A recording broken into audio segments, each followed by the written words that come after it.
Hey guys! So I'm back with a review slash demo for you guys on the newest Urban Decay Stay Naked foundation line. So this is the line. Foundation, concealer, setting powder. I also have the Urban Decay The Ultimate Brush Off Set and Go Loose Powder collection. This is what it looks like outside of the packaging. I actually swapped out this foundation powder for this one because I wanted to see how this one worked, and also the foundation turned out to be a little light on me, and now that I mean throughout the video I'm thinking it's too light, but now that I'm looking at it now with everything else on, it kind of looks like my shade. Anyway, whatever. First things first. I am taking Ren's Perfect Canvas. And this is what all the Instagram girls do.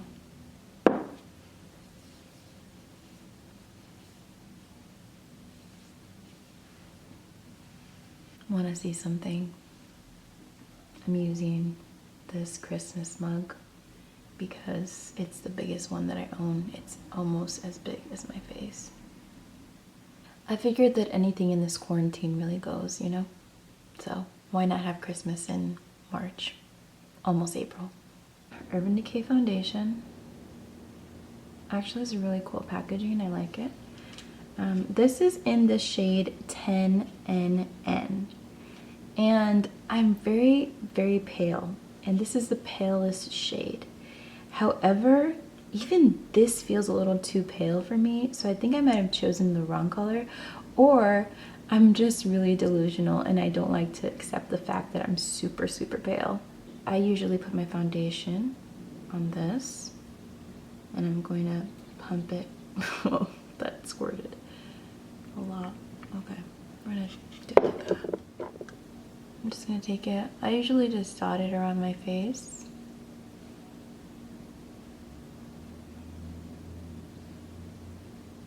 I'm gonna use It Cosmetics foundation brush to blend it out.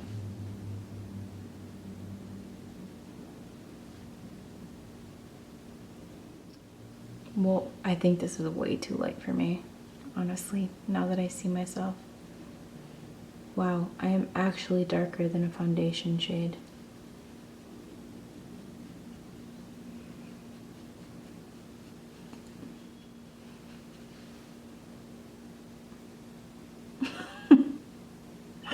I can't believe how white this is on me. Maybe I'm just exaggerating. I also have the concealer, and this is also in the shade 10NN. I usually like my concealer lighter than my foundation, so I just should have made a better call at picking my foundation shade, not made it the same exact color. So I'm starting right here, as you can see, and I'm using my beauty blender to go ahead and blend that out.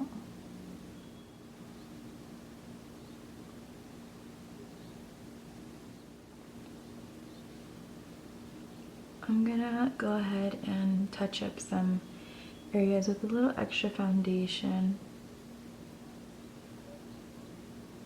because even though this is a light formula, it is buildable, I've noticed.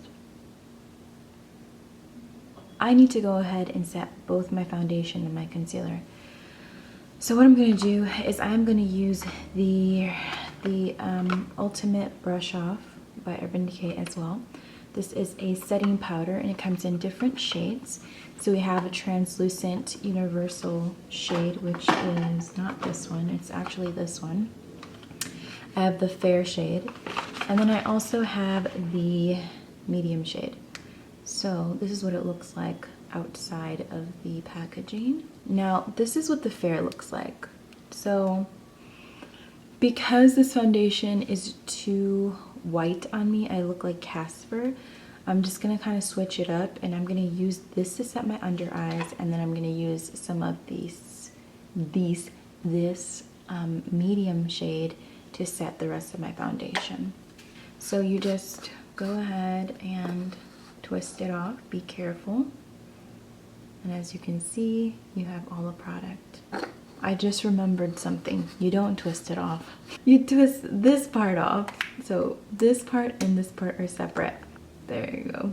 So I'm gonna take some of this powder and I'm gonna go ahead and set my under eyes like this. Let's keep in mind that I'm experimenting with this, so if it goes awry, it is what it is. This is the medium shade.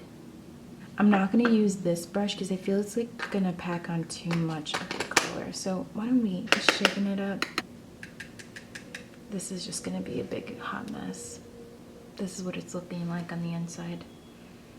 Okay, I'm gonna dip my brush in. I'm honestly not a huge fan of loose powdered foundation setters like this, ones with color in them. I'll do translucent. Okay, so this is starting to get really messy. As you can see, the powder is on the side and that should not be happening, but it's kind of a little bit of a mess.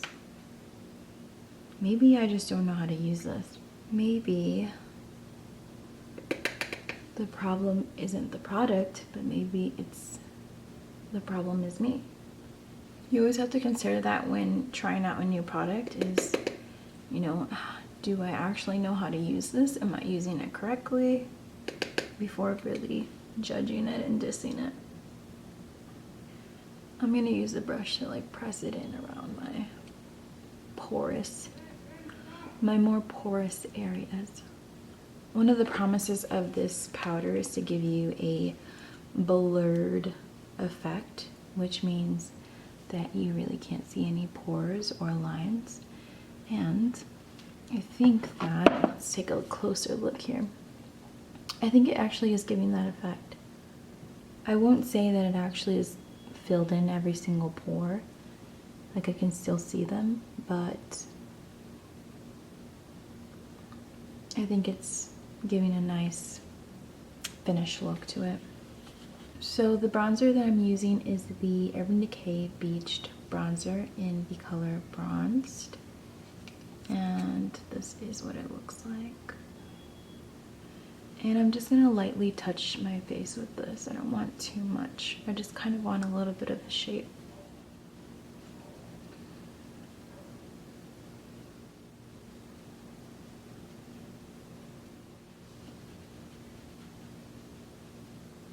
This is Makeup Geek's Bliss blush, and I'm going to apply that.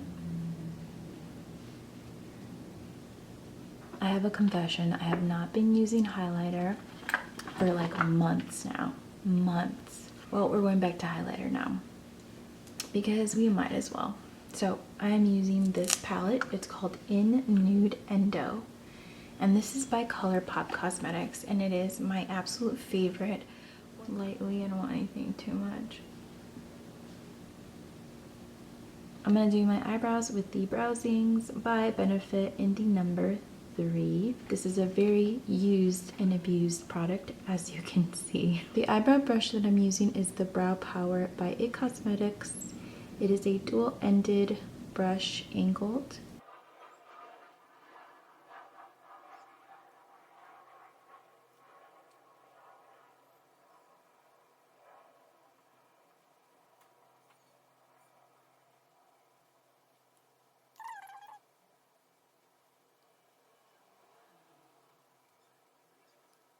I'm gonna do lashes because why not?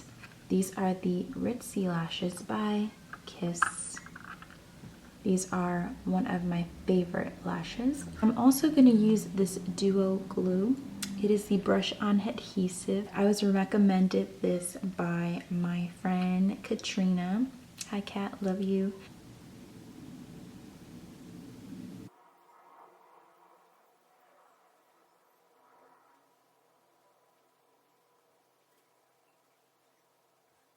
Voluminous Lash Paradise by L'Oreal.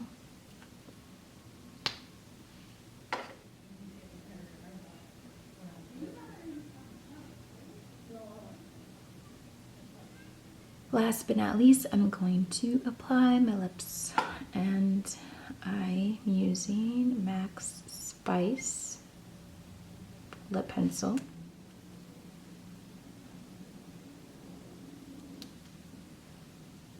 Urban Decay's Fuel lipstick. This is what it looks like. Another favorite of mine. Whoa, I went outside of my lip line. My initial reaction to the foundation and the concealer is this. Although very light in weight, is very buildable. It does cover a lot of imperfections. Combined with this powder, I think it does a really good job at giving you a very flawless look. If you use a pore filling primer, it's going to help give you a more smooth finish when you actually apply your makeup. I think that the only con about this product is that the finish of it is very matte. And because it's very matte, it tends to make your skin look a little drier, more parched than it should look. I like more of a dewy finish, and I like more of a, at least like semi, matte finish to the foundation. Something satiny or something like that, other than fully matte foundation. It doesn't say that it is matte in finish, but that is the feeling that it gives me and the look that it gives me when I do first apply it. My thoughts about this foundation setting powder is that it is super messy. I do not like the fact that, look at this. This is just, no, I can't. I'm super OCD when it comes to things like this. I like my makeup to look nice and clean and neat, and having something like this is just, it would just give me an aneurysm every time I use it, because I'd be freaking out at the fact that powder is just flying everywhere and that it's getting all outside of the packaging as well. I just can't deal with things like this. But I do think that the actual powder itself is awesome. I love, love, love the finished look to it. I like how it sets the makeup and the effect that it gives the makeup.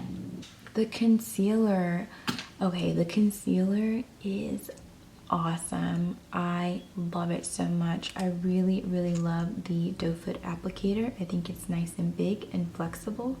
As you can see, the actual concealer is very, very creamy, and it covers so well. I really, really am impressed by this formula. I think it's better than their previous all-nighter concealer. I do really love the packaging. I think the packaging is so cute, very, very chic and sleek. I really love it. I know for me, packaging can really sell me on a product, and I think that companies know that and they take advantage. Okay. There is also a foundation powder that comes along with these. I did not use the foundation powder because I needed something just a little bit darker for the foundation that I picked out, but this is what this one looks like. Very pretty. You have the embossment of the Urban Decay logo right there. And then you have, of course, hey, oh, I'm not doing it right. This little spongy thing that we never use, but it's nice to have there. It looks nice, that's all that matters. So I am going to wear the foundation for at least 4 to 5 more hours and see how it lasts on the skin. I'm back after doing nothing in the house since I'm quarantined here. I walked around, I walked to the bathroom, I walked to my bedroom, I cleaned a little bit, and then I sat on my couch editing. So I realized that I probably didn't produce much sweat or oil, really, in these past few hours that I have been trying out the wear of this foundation. But we're gonna go ahead and take a look anyway. So, I mean, the foundation looks great. Everything's still intact. Nothing has rubbed off or anything. There's no redness showing or anything like that. But then again, I haven't really been very active being quarantined in here. So I will say this, that when I first started blending the foundation out, because the formula is super pigmented, covers very well, yet it's very thin, is that it started to really seep into the pores of my skin and make my pores look a little bit more noticeable. Probably people with bigger pores, this might not be the best foundation. I don't know. I'm just thinking of it from like a professional point of view too. Like if I had somebody with bigger pores, I don't know if I would use this foundation on them. I'd feel a little nervous thinking that it might like kind of sink into the pockets and just make it look a lot more noticeable. Other than that, as you can see, it covers very well. I don't have hyperpigmentation on my skin. I don't have any rosacea in any kind of way, no kind of darkness or anything like that, other than my under eye circles, which everybody has. Probably the reason why I don't think it's one of my favorite foundations is because I just like a different finish to my foundation. I like more of a satin or a dewy glow. And if it's going to be matte, I kind of want it to be not so dry looking on the face, because I think that's what it did. But I usually don't do my makeup in natural lighting like this. I have artificial lighting, so maybe that's what also sort of affected my experience with this as well. I don't know, because the foundation looks fine now. My pores don't look big or anything like that. So yeah, I hope this review did something for you, and I hope to see you guys soon. I love you, God bless you, and bye.